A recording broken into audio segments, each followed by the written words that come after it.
Okay, folks, I've got 7 o'clock, so we're going to go ahead and get this meeting started. If everybody will come to order, please.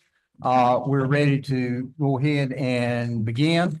So at this time, I would ask if you would please to bow your heads for the invocation. Dear Lord, I wish to thank you for giving us the opportunity to be able to gather here this evening to discuss the business of our town. We ask you guide and direct us as we attempt to do your will and to do those things which are in the best interest of the citizens of this town. These things we ask in Christ's name. Amen. Okay, the first item that we have on the agenda tonight will be our Pledge of Allegiance. Those of you who are in attendance are welcome to join in, and I'd ask Commissioner Evans if he would to lead us in the pledge. I pledge allegiance to the flag of the United States of America and to the republic for which it stands, one nation, under God, indivisible, with liberty and justice for all. Thank you. Okay, our first item is the approval of the consent agenda items that are contained in our agenda as items 1A, B, C, and D. And let me mention one thing before that. We've got 2 members who were unable to attend in person tonight. Dean was not feeling well. He is online with us through Zoom, and Jake is vacationing a little bit, and he's online with us through Zoom. They can see us. We are unable to see them, but they can hear everything that's being said, or at least in theory, that's the way it works. So just wanted to let you know that they are attending with us by Zoom, and I will let them know, and the other folks are here, just so you will be aware. It is my understanding that while they can join in by Zoom, they can join in our discussion if they desire to do so. But after the COVID regulations expired, it's my understanding that they would not be able to vote on matters that are brought up. We do have a quorum here tonight, so there's no problem with that. But they wanted to join in, and of course, we wanted them to do that and just let everybody know they are joining in with us on the meeting. So at this time, we have the first agenda item is approval of the consent agenda items. I would point out to you before entertaining a motion to adopt the consent agenda, unless there are any questions in regard to it. It states under item 1B, February 11, 2025 closed session minutes. We have not finished preparation of those, so you need to mark that out, and those will be presented for adoption at the April meeting. So with that one exception, I would entertain a motion to approve the consent agenda as presented in item number 1. So moved. Motion second. Any discussion? Not all in favor indicate by saying aye. Aye. Any opposed, like sign. Our second item on the agenda tonight is we just had our reception honoring Pat Taylor. And Pat, we're honored and delighted to have you with us here tonight. I thank all of you for coming and helping to celebrate with Pat tonight. And we do have a plaque to present to her. And Pat, you are welcome to stay right there. I'll be glad to bring that down to you. But we've got a plaque to present to you for in grateful appreciation for 16 years of dedication to the town of White Lake. And we do appreciate your service. And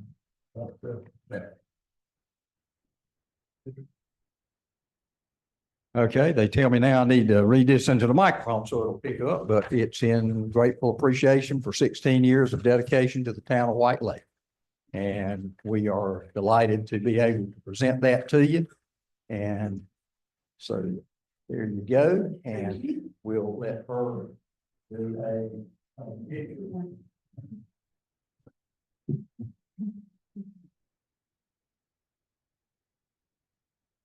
Pat,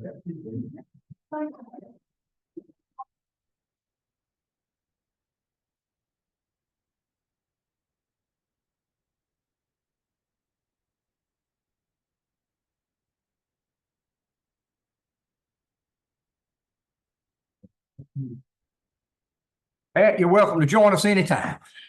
Thank you. Thank you very much. And I want to give thanks to all of the ladies who helped with the preparation of this evening. They put a lot of hard work into it, and I think they deserve a round of applause. We appreciate it. All right. The next item, which is on our agenda, is under number 3, administrative matters. We have our usual project updates. First is the White Lake Water Management Project update. Sean, if you will, please. Yes, sir. For the report to the White Lake Town Board provided by Dr. Lawrence and for this month, you'll see, you'll see that there are 2 comparisons listed on rainfall totals, one being 2013, which the total was 54¼ inches of measurable rain at White Lake. The other being 2024, which the total was 65.6 measurable inches of rainfall. There's a couple of things I'd point out on this graph, but first and foremost, you'll see that there is the total recorded at White Lake for rainfall broken down by month, as well as the average for the region during that time period for the corresponding month.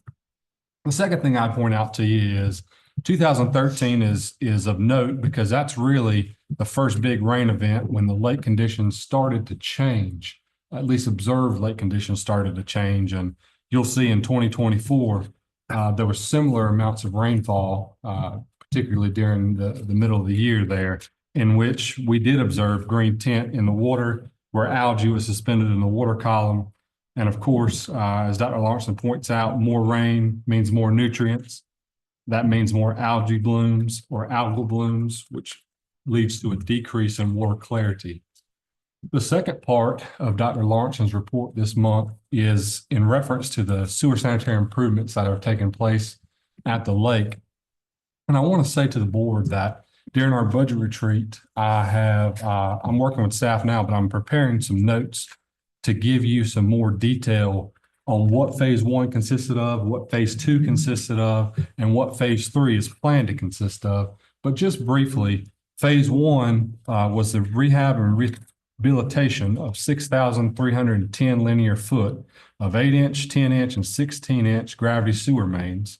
There was also some replacement of water lines, both 4- and 6-inch water lines, and improvement to the wastewater treatment plant with the headworks, the influent pipe and the bar screen, and the grit removal systems. Phase 2 was more work on the rehab and rehabilitation of 11,481 linear foot of gravity sewer mains with precast manholes, rehabilitation of manholes, and 2,394 linear foot of water line replacement. Phase 3 is basically going to be working on our lift stations as well as continuing to work on a rehab and rehabilitation of our manholes, and additionally reducing the I&I, the inflow and infiltration that is observed during, particularly during periods of heavy rainfall. As Dr. Lawrence points out in her monthly report, the funding applications have been sent to the state revolving fund, which is CWSRF, if you've seen that designation before. The Federal Clean Water Act, as well as an appropriation request, has been made the past couple of years, and we are in the process of making another one for this long session during the state budget as well. The rehab of the manholes for phase 1, phase 2, and phase 3 total 135 manholes that have been rehabbed or replaced out of 343 manholes at the lake. And Dr. Lawrence does point out that the manholes can be a direct source of both inflow and infiltration, but also exfiltration, which is wastewater leaking into the groundwater and potentially the lake. Lastly, she points out that there are 2 projects that were omitted from phase 2 due to funding concerns on Rush Street and Woodleaf Drive that the town can explore for funding options, self-funding options in the future. You do have a map of phase 1 and phase 2 listed in this report. And the last page on the report is the site monitoring data for rainfall observed at the Clinton measuring site, in which Dr. Lawrenson says it bears repeating that the lake pH reflects the reality of higher rainfall pH, and there is no way for the lake pH to return to the acidity levels of the past when rain was acidic, as long as the ammonia emissions from agriculture, which is what is causing continued increases in rainfall pH in the region are high. Mayor, if there are no questions, that concludes the update from Dr. I got Lawrenson. some comments on that report. We need to bring to her attention, this board's attention, there's thousands of seagulls in the middle of the lake. They poop every 20 minutes. They're coming from your landfills, they're acidic, and they harm a lot of lakes. We may want to consider buying a drone or getting boats or something, not only in the middle of the lake, they're on several piers here. That's an issue. The highest amounts of phosphates and nitrates were in the middle of the lake. So that's got to be a contributing factor. That's the algae on that. Water level. We're going into the spring of the year. The water level is already about 1.5 feet below. And when they start sucking, the sap rises and we continue in a drought and evaporation, lake's going to drop. We need to capture some of this rainwater we're getting. So we need to see about getting the sandbags back in to have a good summer. And photosynthesis. So you drop your water level, that stuff's going to grow. The rainfall. I've heard about rainfall. This lake was very clear before there was hogs, before there was acidic rain. It was a clear body of water, way before we all got here. So I have got pictures where some of the, just like to me, some of the springs have come back. And I'm sure they can go away. But some took the pressure off these springs, helping contribute to the lake with the low pH.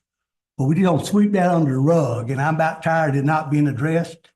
And our scientists need to look at that. And in our budgeting, we got money set aside to get rid of, again, immediate impact of the seagulls and the geese. Somebody will take it upon yourself to get rid of those.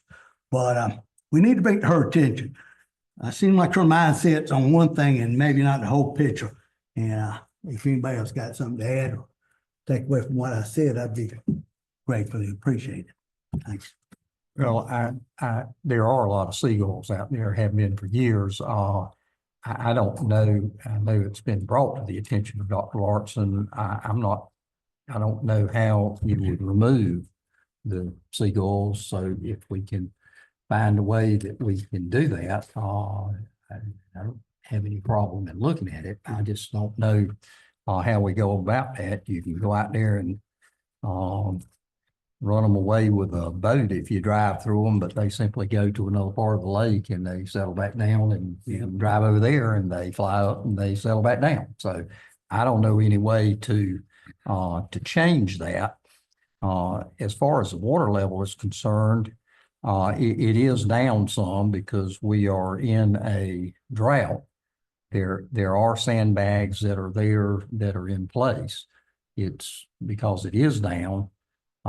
There is no water flowing over the sandbags at this time. So if you put more sandbags out there, it's not going to capture anything greater. It just would be taller sandbags.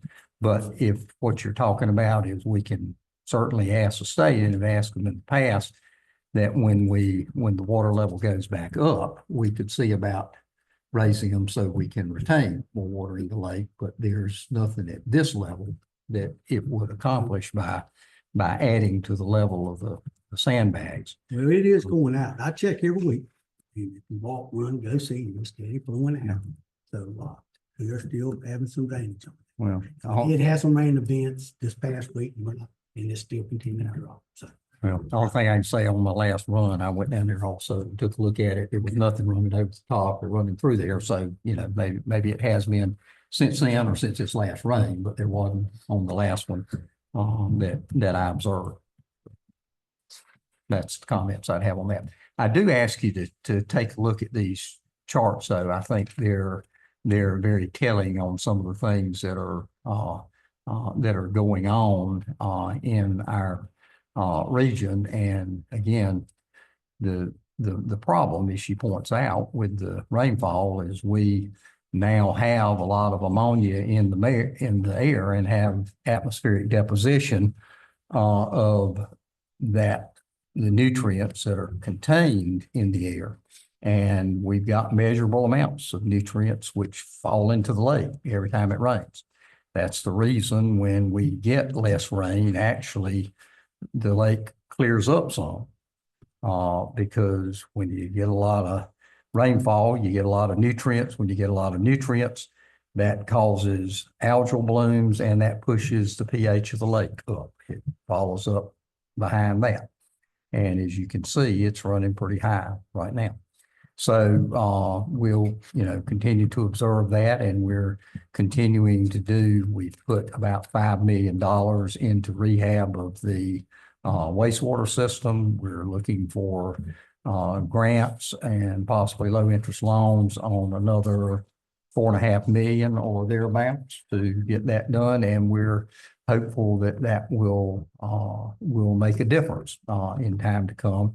And we're also continuing to work with the state on the 2 major outfalls that go into the lake to see what we can do about a diversion of those waters and what they may be carried into the lake. So we're working on that, and we'll continue to do that as best we possibly can, because I know all of us have the same goal of hoping to one day return White Lake's clarity to what it was before. That's going to be difficult since we don't have the acid rain as we had in the past, but it certainly doesn't stop us from trying to do everything that we can on it. Well, can we stop washing clothes on Monday?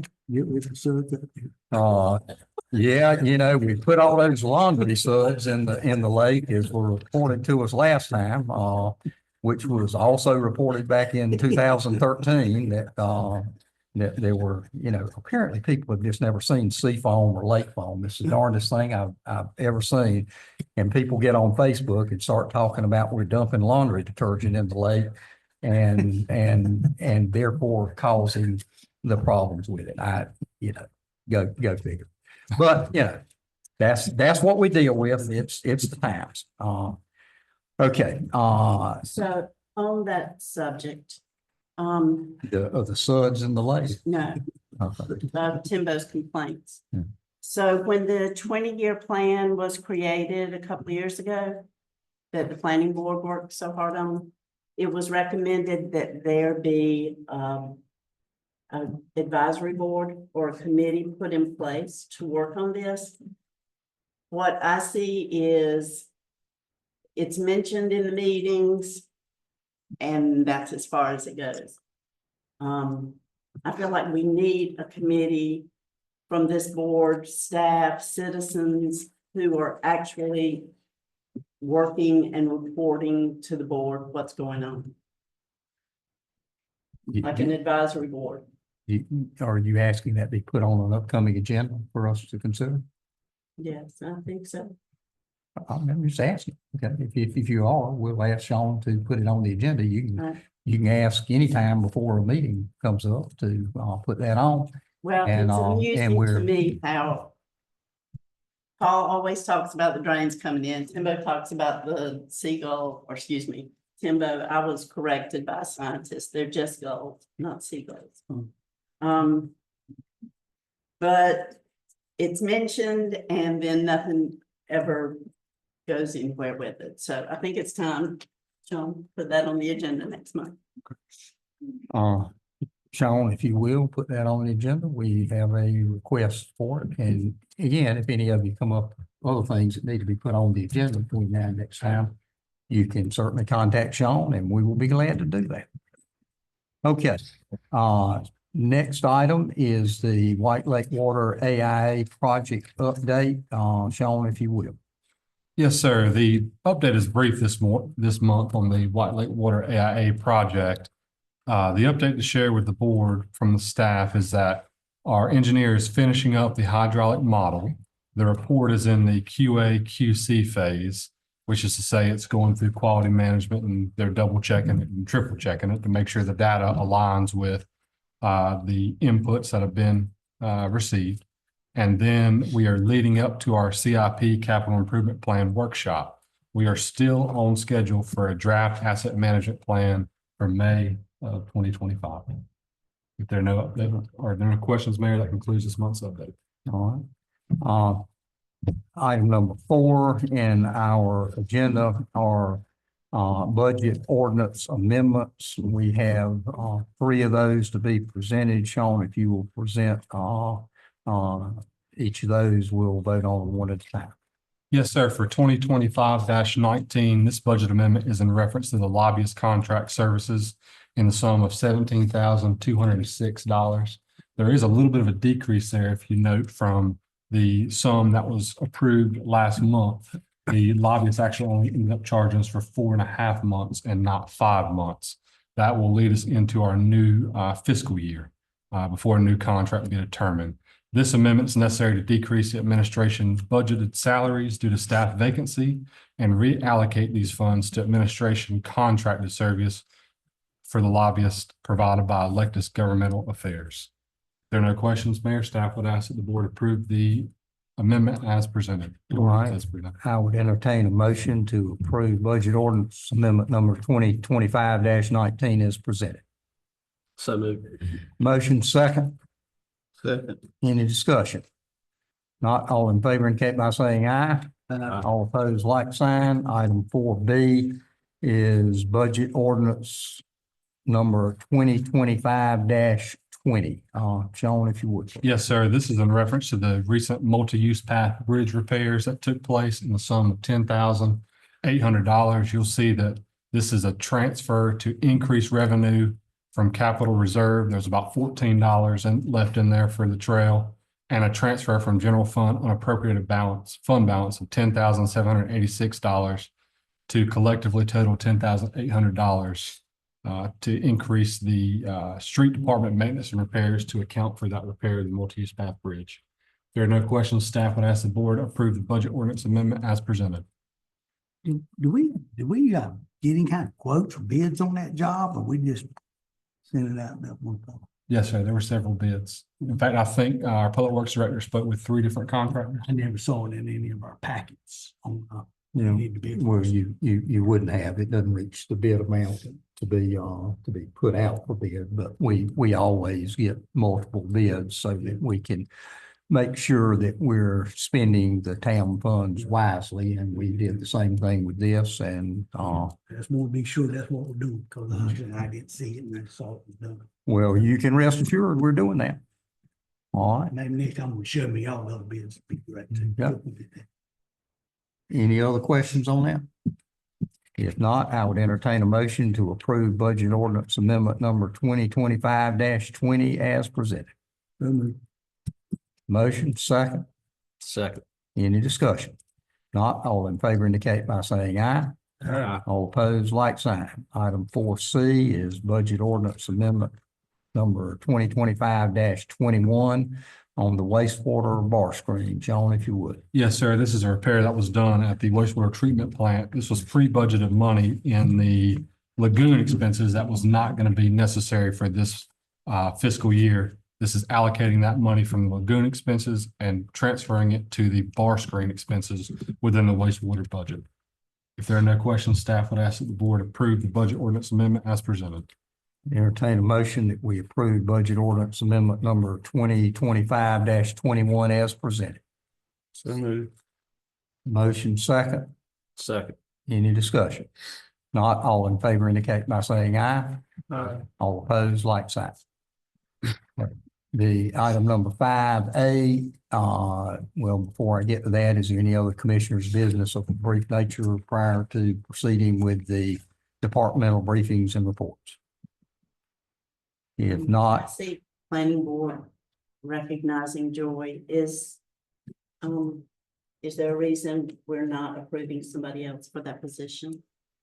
There will be a position nominated. If you recall in your in the administrator's report that was sent out on Friday, there was a brief process outlined there, but there'll be a nomination made to the planning board based on applications received on the 20th. And then if they approve the nomination, there'll be a recommendation for the Board of Commissioners in the April agenda. There's not a quorum, it'll be the next month. Because that's why there wasn't a board meeting to approve somebody else's. Correct, but we do have, just for general knowledge, we do have a discussion on our stormwater ordinance for this month, so.